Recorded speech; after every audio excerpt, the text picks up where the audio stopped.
بسم اللہ الرحمن الرحیم۔ السلام علیکم ناظرین، گزشتہ نشست میں ہم نے امام مہدی علیہ السلام کے ظہور اور دجال کے خروج کا خلاصہ پیش کیا تھا۔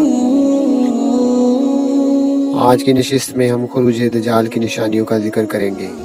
خروج دجال کا وقت کیا ہے، اس وقت کیا نشانیاں ظاہر ہو چکی ہوں گی اور اس وقت کے آنے میں کتنا ٹائم باقی ہے۔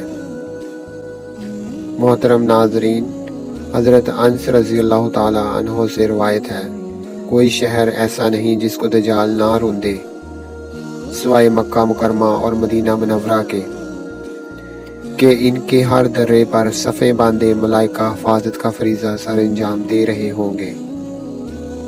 ناظرین، روایات سے پتہ چلتا ہے کہ خروج دجال کے وقت مدینہ منورہ کے 7 دروازے ہوں گے، ہر دروازے پر 2 فرشتے چوکیداری کر رہے ہوں گے، دجال کو اس میں داخل ہونے سے روکیں گے۔ البتہ بعض روایات میں اس بات کی تصریح ملتی ہے کہ دجال مدینہ طیبہ کے عقب سے آئے گا اور احد پہاڑ پر کھڑے ہو کر مدینہ منورہ کی طرف نظر ڈالے گا، اپنے چیلوں کو مسجد نبوی کی طرف اشارہ کر کے کہے گا کہ یہ سفید محل نبی اکرم صلی اللہ علیہ وسلم کی مسجد ہے۔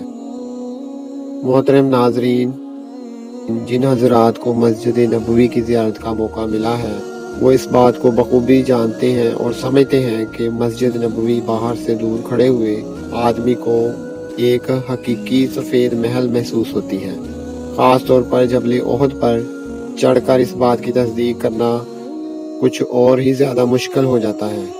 اور یہ حضور صلی اللہ علیہ وسلم کا ایک معجزہ ہے کہ 1400 سال پہلے ایک کچی مسجد کے متعلق آپ صلی اللہ علیہ وسلم نے جو پیشن گوئی فرمائی وہ بعینہ پوری ہو گئی ہے۔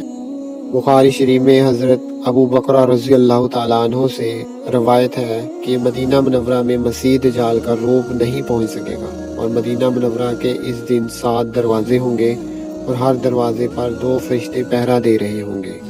ناظرین، خروج دجال کی وہ نشانیاں جن کا ذکر تمیم داری والی حدیث میں ملتا ہے اور جو احادیث مبارکہ کے مطالعے سے معلوم ہوتی ہیں، ان کا ذکر ہم آپ سے کرنے جا رہے ہیں۔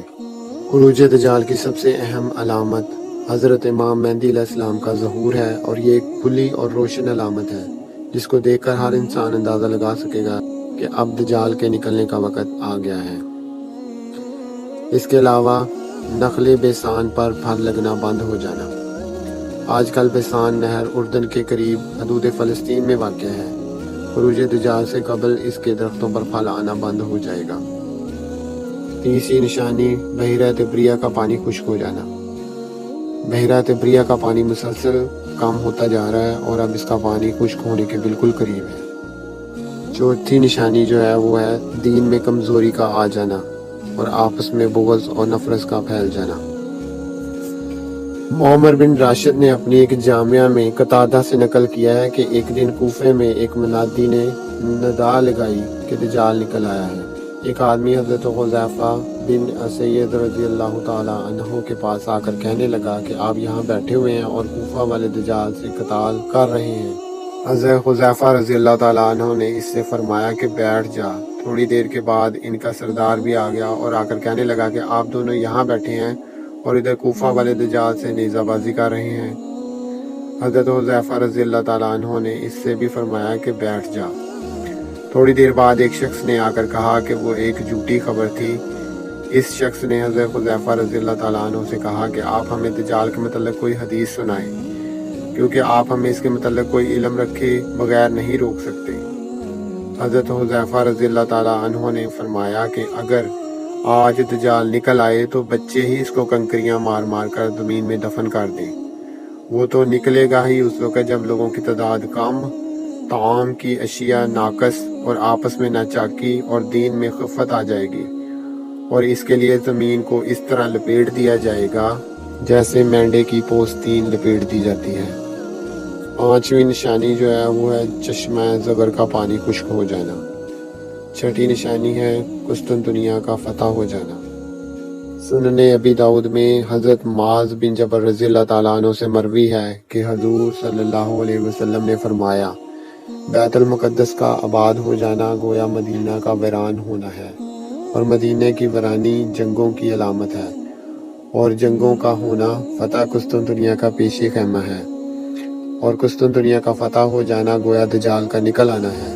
پھر جس شخص سے یہ حدیث بیان ہوئی تھی، اس کی ران پر یا اس کے کندھے پر ہاتھ مار کر آپ صلی اللہ علیہ وسلم نے فرمایا، بے شک یہ بات اسی طرح برحق ہے جس طرح تمہارا یہاں بیٹھا ہوا ہونا برحق ہے۔ اس حدیث سے کچھ علامات معلوم ہوئی ہیں، جن میں بیت المقدس کا آباد ہو جانا، مدینہ منورہ کا ویران ہو جانا اور جنگوں کا دورہ ہونا۔ قسطنطنیہ کا فتح ہو جانا ابو داؤد، ترمذی، ابن ماجہ کی روایات میں ہے کہ قسطنطنیہ کی فتح اور خروج دجال کے وقت صرف 7 ماہ کا عرصہ ہوگا۔ جنگوں کی تفصیلات بھی روایات میں ملتی ہیں، لیکن ہم یہاں اس کا تذکرہ نہیں کریں گے۔ اس کے بعد جو 7ویں نشانی ہے وہ مسجدوں کے محراب و منبر سے تذکرہ دجال پر مہر قوت کا لگ جانا ہے، یعنی کہ اس کا ذکر ہی ختم ہو جائے گا، مسجدوں میں بیٹھ کر اس کا ذکر نہیں کیا جائے گا۔ 8ویں نشانی سچ اور جھوٹ، امانت اور خیانت کا مفہوم بدل جانا، جیسا کہ حضرت انس بن مالک رضی اللہ تعالیٰ عنہ سے مسند احمد اور مسند بزار میں یہ ارشاد منقول ہے کہ دجال سے پہلے کچھ دھوکے کے سال ہوں گے، جن میں سچے کو جھوٹا اور جھوٹے کو سچا سمجھا جائے گا، امانت دار کو خائن اور خائن کو امانت دار سمجھا جائے گا۔ اسی طرح جو 9ویں نشانی ہے وہ بھوک اور قحط سالی کا دورہ ہونا۔ سنن ابن ماجہ میں ایک طویل حدیث ہے جو کہ حضرت ابو امامہ سے مروی ہے، خروج دجال سے قبل 3 سال ایسے ہوں گے جو انتہائی شدید ہوں گے، لوگ اس میں قحط سالی کا شکار ہوں گے۔ پہلے سال اللہ تعالیٰ آسمان کو حکم دیں گے کہ وہ 1/3 بارش کو روک لے، اور زمین کو حکم دیں گے کہ وہ اپنی 1/3 پیداوار کو روک لے۔ دوسرے سال آسمان کو حکم دیں گے تو وہ اپنی 2/3 بارش روک لے گا، اور زمین کو حکم دیں گے تو وہ اپنی 2/3 پیداوار کو روک لے گی۔ پھر تیسرے سال اللہ تعالیٰ آسمان کو حکم دیں گے تو وہ اپنی بارش مکمل روک لے گا، 1 قطرہ بھی نہیں ٹپکے گا، اور زمین کو حکم دیں گے تو وہ اپنی ساری پیداوار روک لے گی، اور کوئی گھاس نہیں اگے گی، ہر سمدار جانور ہلاک ہو جائے گا۔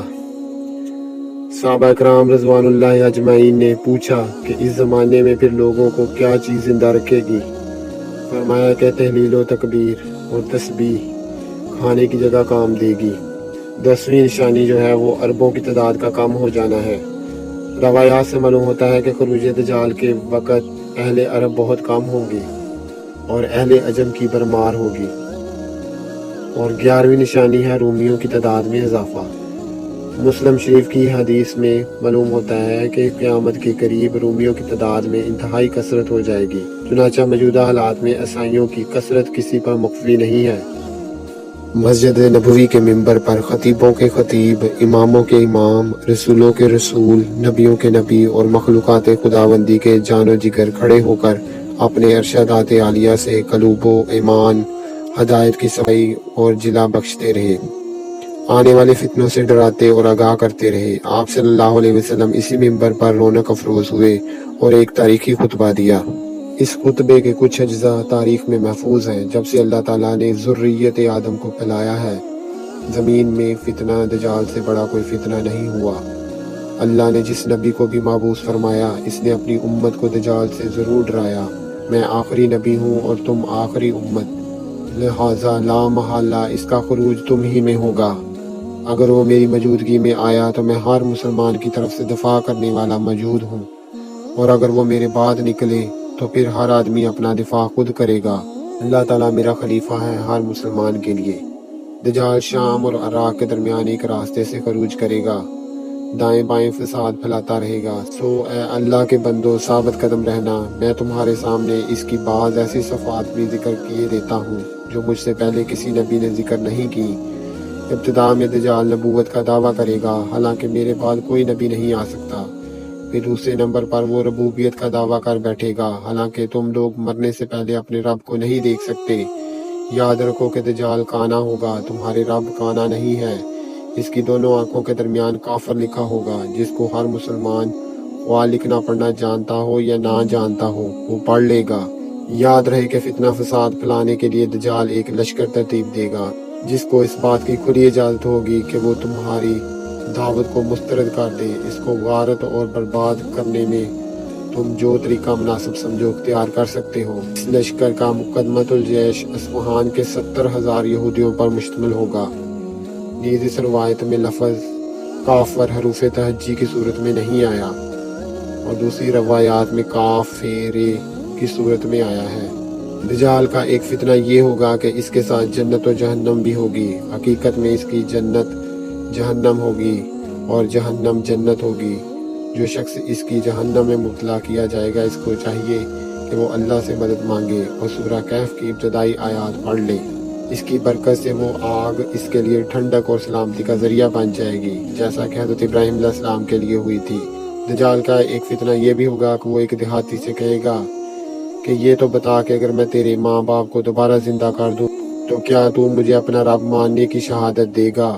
وہ ہاں میں جواب دے گا تو وہ شیطان اس کے ماں باپ کی صورت میں ظاہر ہو جائیں گے اور اس سے کہیں گے کہ پیارے بیٹے، اس کی بات مانو، یہ تمہارا رب ہے۔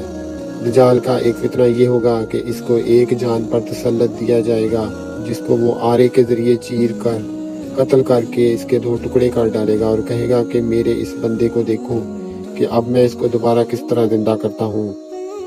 اس کے باوجود یہ کسی اور کو اپنا رب مانتا ہے، اللہ تعالیٰ اس کو دوبارہ زندگی دیں گے تو یہ خبیث اس سے پوچھے گا کہ تیرا رب کون ہے؟ وہ جواب میں کہے گا میرا رب تو اللہ ہے، تو اللہ کا دشمن اور دجال ہے۔ اللہ کی قسم، آج کے بعد تیرے بارے میں مجھے اس سے زیادہ بصیرت حاصل نہیں ہو سکے گی۔ ایک دوسری روایت میں ہے کہ یہ شخص جنت میں میرے امتیوں میں سے سب سے اونچے درجے پر فائز ہوگا۔